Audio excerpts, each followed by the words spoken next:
आज की जो कहानी है ना वो ऐसी है कि जब भारत का विभाजन हो रहा था तो बहुत सारी चीज़ें जो हैं उनको बांटने के लिए कहा गया। अंग्रेज़ों ने कहा बहुत सारी चीज़ें बांट लो कि भाई किताबें तुम इतनी किताबें हैं, कुछ लिटरेचर तुम ले जाओ।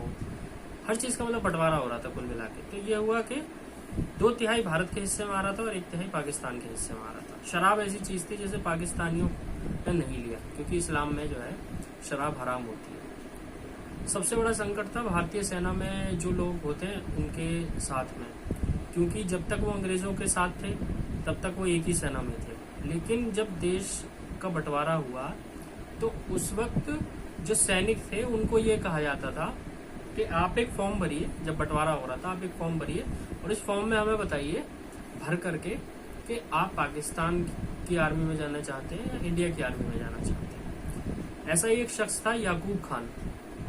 याकूब खान वैसे तो भारतीय ही था, लेकिन उसने सोचा कि चलो मैं पाकिस्तान चला जाता हूँ और कभी लौट करके अपनी माँ से अपने वतन में दोबारा आऊँगा।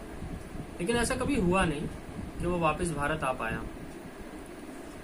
देश आज़ाद हुआ, याकूब खान पाकिस्तान की सेना में चला गया और आज़ाद होने के 1 साल बाद ही जो है पाकिस्तान और भारत जो है आमने सामने आ गए कश्मीर को लेकर के। कश्मीर के आसपास में कई लड़ाई थी और याकूब खान के सामने गढ़वाल रेजिमेंट जो है वो युद्ध लड़ रही थी। उस रेजिमेंट में जो उस रेजिमेंट को लीड कर रहा था उसका सरनेम भी खान था। उसका नाम था यूनिस खान।